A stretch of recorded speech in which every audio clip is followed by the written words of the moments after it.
Nuevamente, muy buenos días, estudiantes del grupo superior y círculo. Vamos a iniciar con la clase y para ello quiero que visualicen la siguiente imagen. Como se puede dar cuenta, aquí hay una parejita. Aquí este jovencito está bastante amoroso o detallista, ¿verdad? Entonces, como también pueden apreciar, aquí están las rosas, hay un corazoncito. Ya más o menos se van dando cuenta a qué movimiento literario o qué tema vamos a tratar el día de hoy. Me imagino, ¿verdad? Está bastante sencillito deducir con esa imagen. A ver, estudiantes, ¿qué tema llegaremos a realizar el día de hoy? A ver, ¿qué nos dicen por ahí? El romanticismo, ¿no? Muy bien. ¿Cómo se aprecia aquí, no? Un acto romántico, ¿no? Muy bien. ¿Sí? Entonces, estudiantes, ese es el tema a tratar el día de hoy. Y vamos a hablar entonces del romanticismo, ¿sí? De manera general, europeo. Es decir, que nace en Europa, pero específicamente ¿dónde lo vamos a ver? Decimos entonces que el romanticismo fue un movimiento cultural y político que se originó en Alemania a finales del siglo XVIII. Bien, surge como reacción al racionalismo. ¿Qué quiere decir? ¿Dónde predominó este racionalismo? En la Ilustración, o como consecuencia de este racionalismo se estableció la Ilustración, ¿verdad? Bien, también dice que surge como una reacción al neoclasicismo. Entonces, estudiantes, ya sabemos dónde surge, ¿no? Aquí lo podemos ver, y como un rechazo o reacción al neoclasicismo y a la Ilustración. Lo que pasa, estudiantes, es que en el neoclasicismo todo era reglas, todo era imponer, ¿verdad? Entonces, los románticos ya, como quien dice, están cansados de eso. Ellos quieren sentirse o quieren demostrar libertad. Justamente un hecho también que influyó bastante en el romanticismo fue la Revolución Francesa, que surgió en 1789, ¿no? Entonces, en esa revolución, lo que se plasma son los principios de libertad, igualdad y fraternidad. Entonces, estas personas querían, ¿no? Dar paz a estos hechos de la revolución, o mejor dicho, como les dije, se querían sentirse libres, ¿no? Entonces, por eso, estudiantes, les digo que este romanticismo surge como rechazo a lo que respecta al racionalismo, es decir, ya no quieren dejarse llevar por la razón. No, aquí lo que importa son nuestros sentimientos, es lo que manifiestan esos románticos, ¿no? Bien, y rechazando al neoclasicismo. Bien, seguimos. ¿Cómo era el hombre romántico? Decimos aquí, fundamentalmente soñador, ¿ya? Es decir, se deja llevar por sus pensamientos. También podemos decir por sus ideales, ¿no? Su forma de pensar, ya también podemos decir. Emprendedor, ¿qué quiere decir? Bastante decidido. Quiere generar cambios, pero según su manera de pensar, ojo. Ahí está, como les había dicho, busca cambiar el mundo. Ansía la libertad, ya que en los hechos anteriores se sentían oprimidos o sujetados, es entonces que ellos ya quieren sentirse libres. La lucha por la libertad. Bien. Está en desacuerdo con el mundo.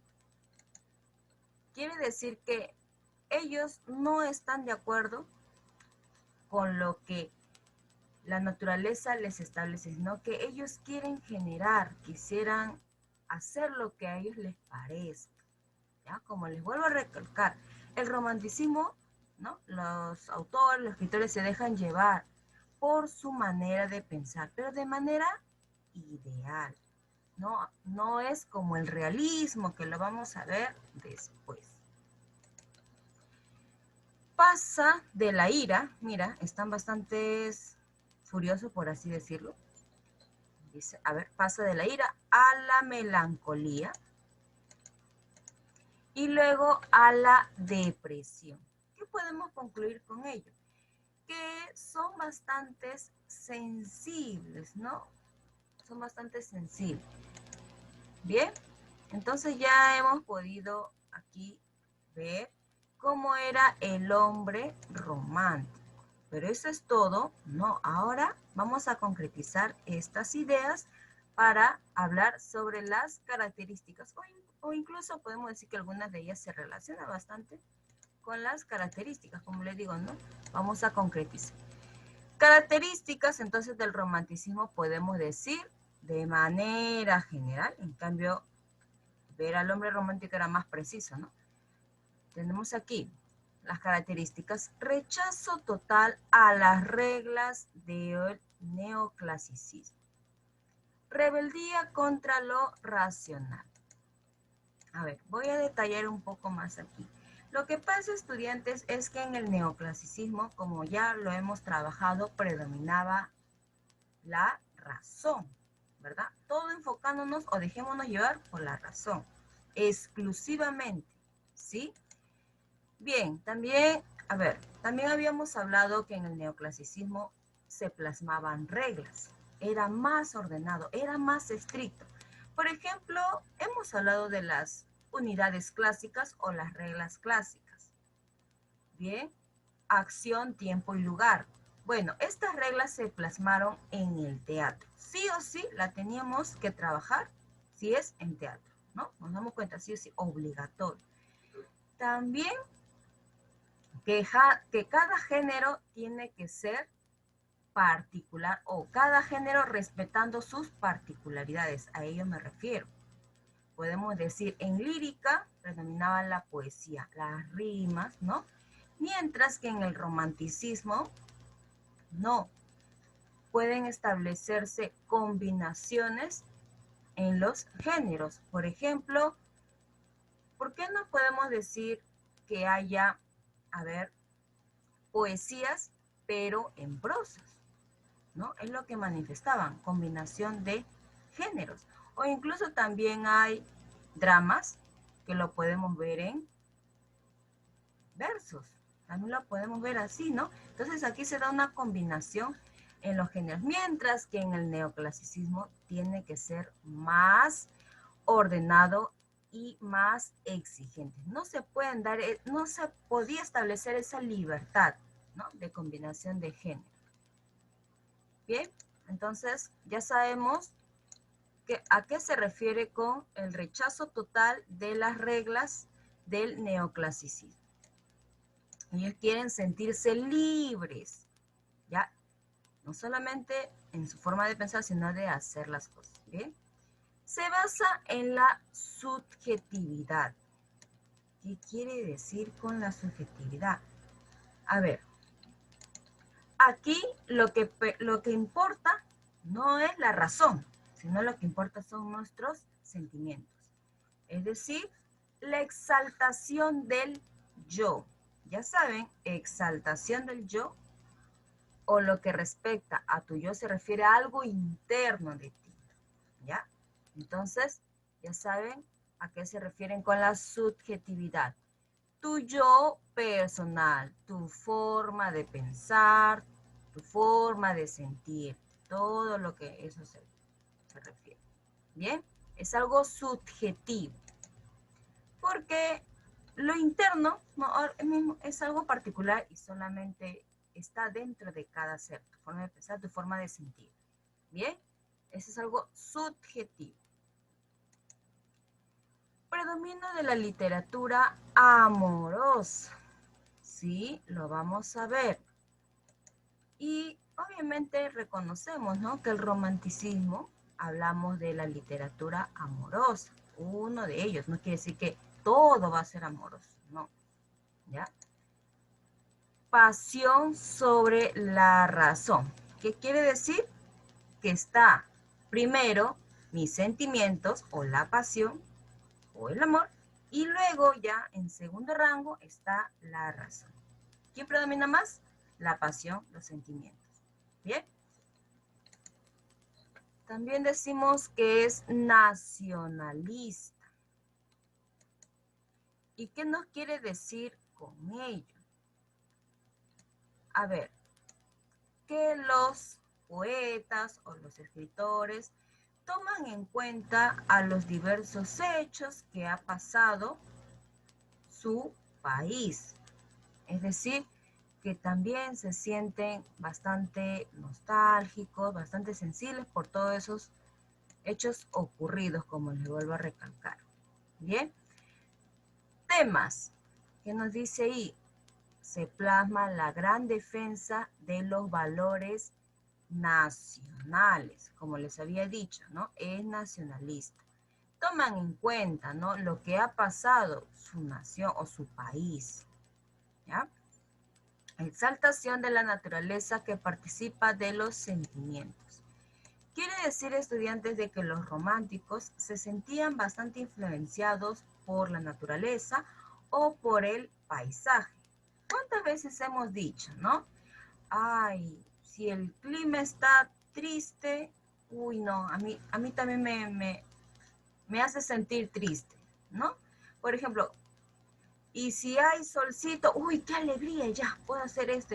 Entonces, como les vuelvo a recalcar, los románticos son bastante sensibles, ¿no? Y se dejan llevar, como les había dicho aquí, por la naturaleza, el paisaje. Bien. Predilección por los temas históricos y de corte medieval desarrollados en ambientes exóticos. Quiere decir, estudiantes, de que ellos sienten un amor hacia el pasado, ¿no? Por eso dice ahí predilección. Quiere decir favoritismo por los temas históricos del pasado. Eso quiere decir. Entonces, ¿qué podemos concluir con estos temas? Nos damos cuenta: amor a la naturaleza, amor a la patria. ¿Qué más podemos decir? Amor al pasado o a lo histórico, también podemos decir. Amor hacia uno mismo, obviamente, ¿no? También podemos deducir ahí. Bien, entonces, ya habiendo dado o habiendo ya explicado lo referente, dónde surge este romanticismo, cómo era el hombre romántico, cuáles son sus características y los temas que se relacionan, ¿verdad? Entonces voy a preguntar a sus compañeros. Vamos, Piero Muñoz y Gabriel Dulanto. Díganme ustedes, a ver, si han estado atentos, ¿no?, confirmando, ¿dónde surge el romanticismo? ¿Ya? ¿Dónde surge? ¿Ya?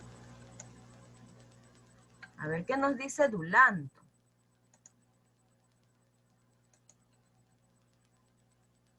En Alemania, ¿ya? Nos dice ahí. Bien. Bueno, Dulanto ya respondió. Vamos, Piero Muñoz. ¿Como rechazo o como oposición a qué otro movimiento surge? Vamos, Muñoz. Unos segundos y damos pase a los voluntarios. Como oposición, a ver, ¿a qué movimiento? Dice rechazo total de las reglas. ¿A qué movimiento? Muy bien, Yáñez. Al neoclasicismo. Y racionalismo me dicen ahí. Sí, estudiantes, pero recuerden que el racionalismo lo hemos estudiado dentro del neoclasicismo. ¿Sí? Así que sí está bien. Está correcto. Solamente que les voy detallando un poco más. Bien. Seguimos entonces ahora con las características. Voy a preguntar. ¿Ya? Voy a preguntar. Dígame usted, a ver, Paul Cruz y Abanto, dígame usted, ¿cuál es la característica que más recuerde del romanticismo? Vamos, Cruz y Abanto, rápidamente, por favor. Recuerden cómo era el hombre romántico y hemos concretado las características de manera general.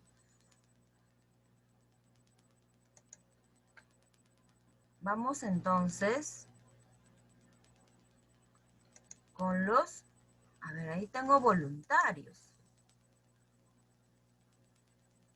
A ver, ahí está respondiendo Abanto. Muy bien, el amor hacia los paisajes, eran sensibles. El nacionalismo es subjetivo. Muy bien, los felicito, han estado muy atentos. Qué bien, ahora sí, ya me han dicho casi todas las características. Muy bien. Ya, entonces nos habíamos quedado, o hemos hablado ya las características, los temas, y nos hemos quedado aquí. Los principales representantes. Bien. A ver, estudiantes, como les había dicho, el romanticismo surge en Alemania. Y aquí se establece el Sturm und Drang. ¿Qué quiere decir ello? Tormenta y pasión. Vamos a entrar en más detalles cuando hablemos de Goethe, ¿sí? Pero ya sabemos entonces que en Alemania surge este romanticismo con el Sturm und Drang. ¿Ya? Aquí lo tenemos, tormenta y pasión. Ahí está el máximo representante, Wolfgang Goethe, con su obra Werther, que es una novela, Fausto, que pertenece a un drama lírico, ¿verdad?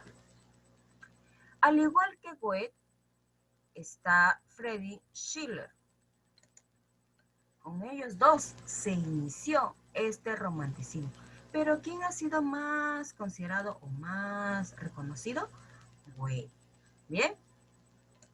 ¿Qué podemos decir de Friedrich Schiller? Sus obras tenemos aquí Los bandidos y el otro sería Guillermo Tell. Bien. Entonces, estos dos son los más importantes en alemán. Seguimos en Francia. Vamos a dar pase a Víctor Hugo con sus obras Clover, Hernani, Los Miserables.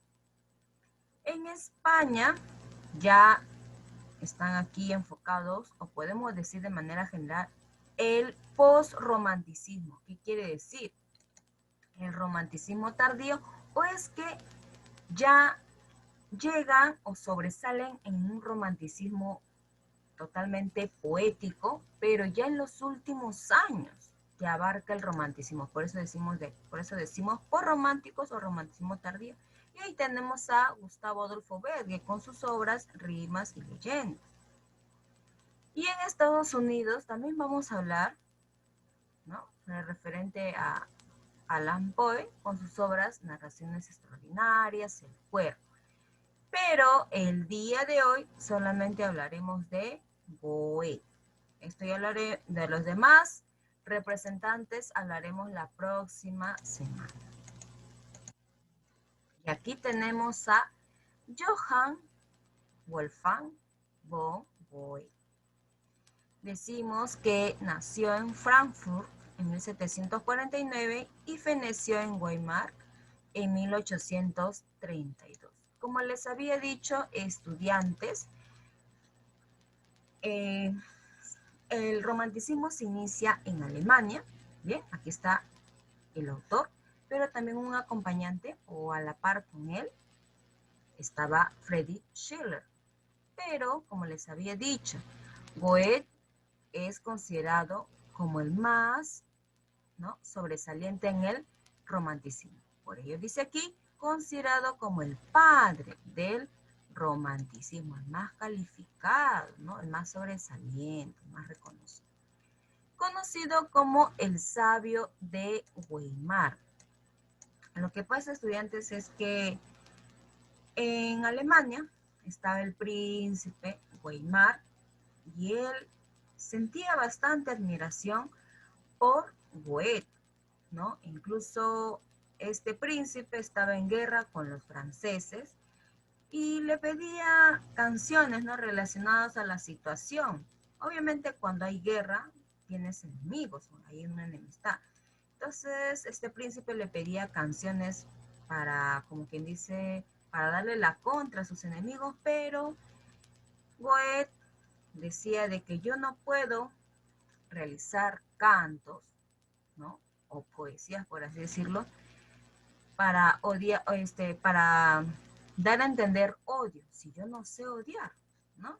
Y es así, ¿no? Como es que este príncipe recurría bastante, o es que contaba con este Goethe sobre lo que él plasmaba, su forma de pensar, y él sentía admiración, ¿no?, a este poeta. Y bueno, fue así que lo consideró o lo llamó él, ahí está, el sabio de Weimar, ¿sí? También porque Goethe era muy conocedor, también podemos decir multifacético, ¿no? Se desempeñaba en cualquier trabajo, no tenía dificultad, se adaptaba, mejor dicho, rápidamente o fácilmente. Bien. Seguimos. Estudió la carrera de leyes que abandonaría por la literatura. Bien, se sintió atraído por la literatura y es que prefirió, ¿no? Dominó varios géneros, lo vamos a ver. O ya lo hemos visto, novela, también hemos visto, a ver, el teatro. Seguimos. Gran amistad con Federico Schiller, como lo habíamos visto, ¿no? Formó parte del Sturm und Drang. Después, ya la última parte, también podemos decir, aceptando la invitación del duque de Sajona, Carlos Augusto se asentó en Weimar. Es decir, ya se estableció de manera permanente en Weimar. Bien. Sigamos con las características de su obra. Dice aquí, manejó un equilibrio entre lo romántico y lo clásico. Fue el primer romántico, ¿sí? Cuando se inicia, habíamos dicho, y el último neoclásico. Influencia de autores clásicos como Shakespeare y de la poesía popular alemana. El conocimiento de la astrología y el ocultismo. Bueno, el ocultismo, estudiantes, lo plasma en su obra Fausto, que lo vamos a ver. Luego, manejó un estilo cuidadoso, de tono personal y reflexivo. Bien. Ahora sí, enfoquémonos a sus obras. Como les había dicho, dominó varios géneros. Tenemos aquí novela, Las desventuras del joven Werther. Esta obra, la verdad, causa bastante sensibilidad, ¿ya? ¿Qué nos quiere decir? A ver, rápidamente. Es la primera novela de Goethe cuyo protagonista llegaba al suicidio por un fracaso amoroso.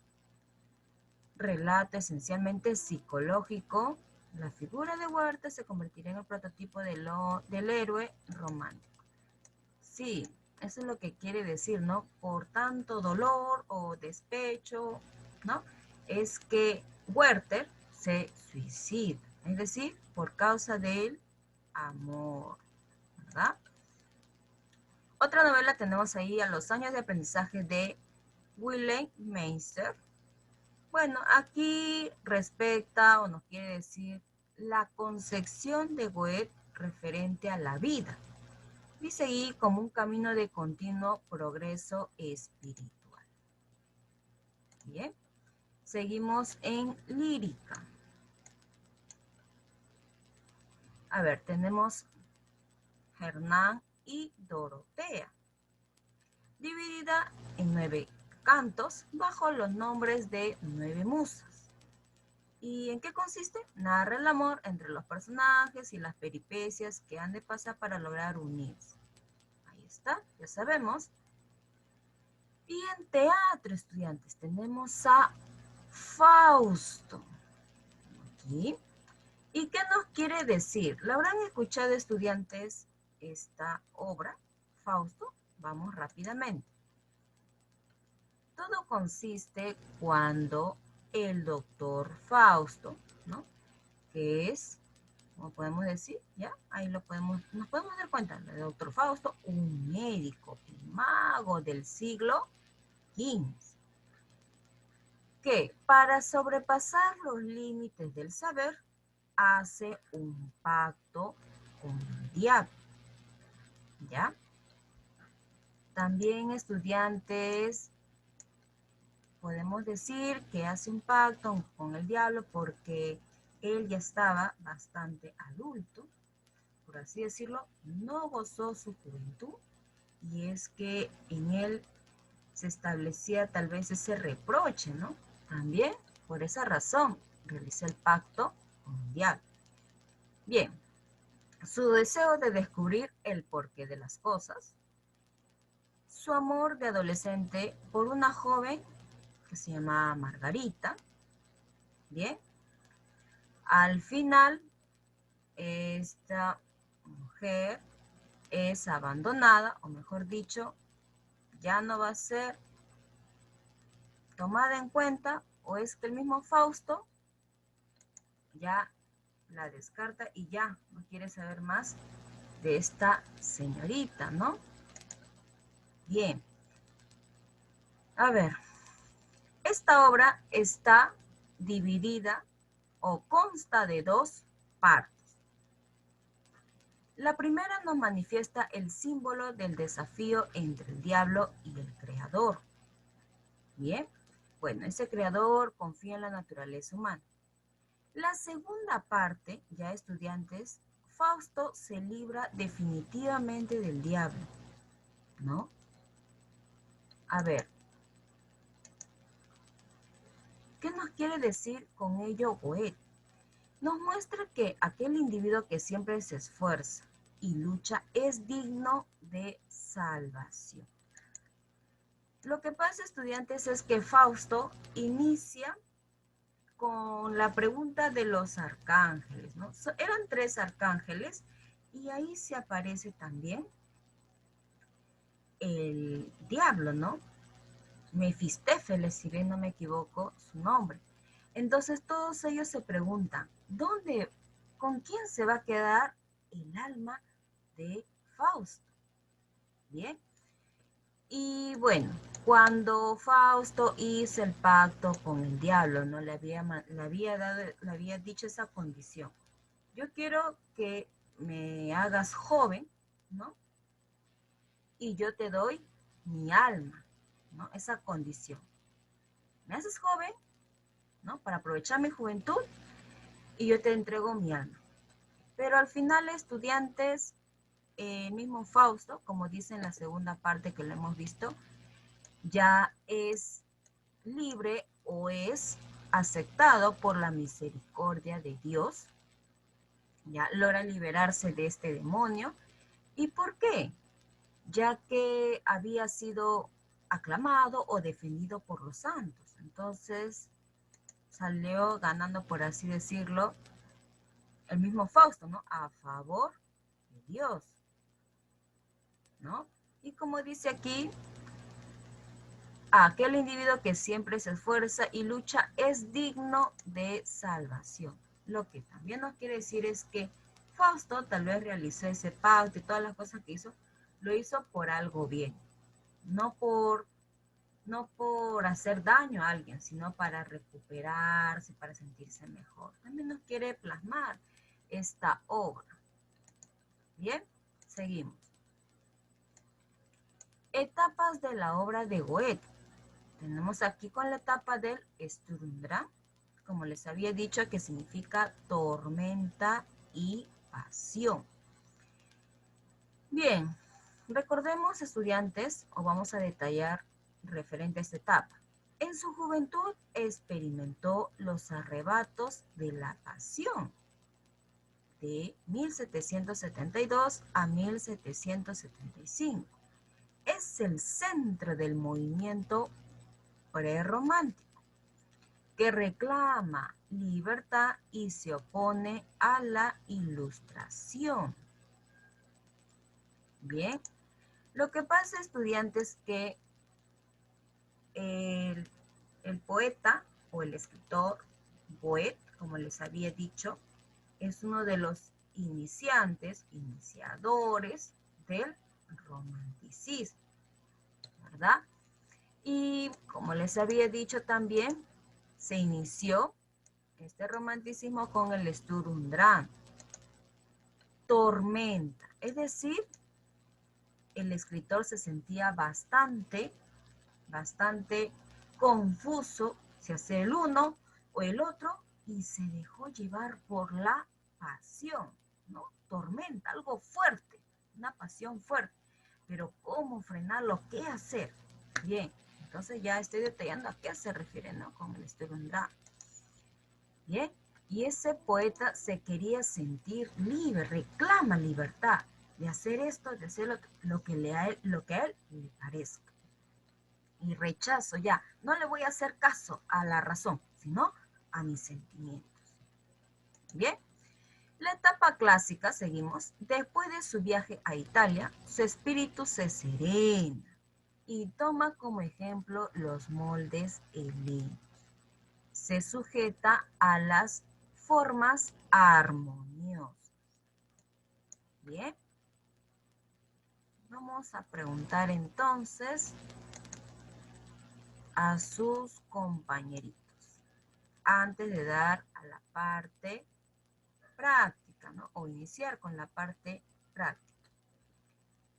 Bien, me puedo dar cuenta que hay algunos estudiantes que han ingresado después, ¿ya? Entonces justamente voy con ellos para ver si han estado o si han podido adaptar en lo que yo ya estaba dictando. Vamos entonces con Clara Guamán, ¿ya? Y también con la señorita Anchivilca. A ver, ¿a quién se le llama el sabio de Weimar? Vamos, Clara y Anchivilca. ¿Quién es conocido como el sabio de Weimar? Vamos rápidamente.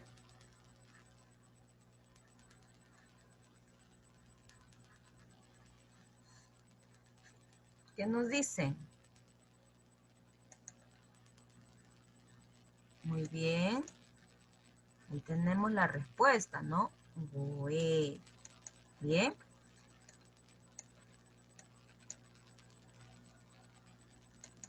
Sigamos. El romanticismo, ¿con qué hecho se evidenció o sucedió en Alemania? ¿Cómo se llama? ¿Cómo se llama esa frase latina o esa locución latina? El Sturm und Drang. ¿Y qué significa ello? Vamos. Sturm und Drang, ¿qué significa? Vamos. Tormenta y pasión, ¿verdad? Todo lo confuso, fuerte que pasó el escritor y también dejar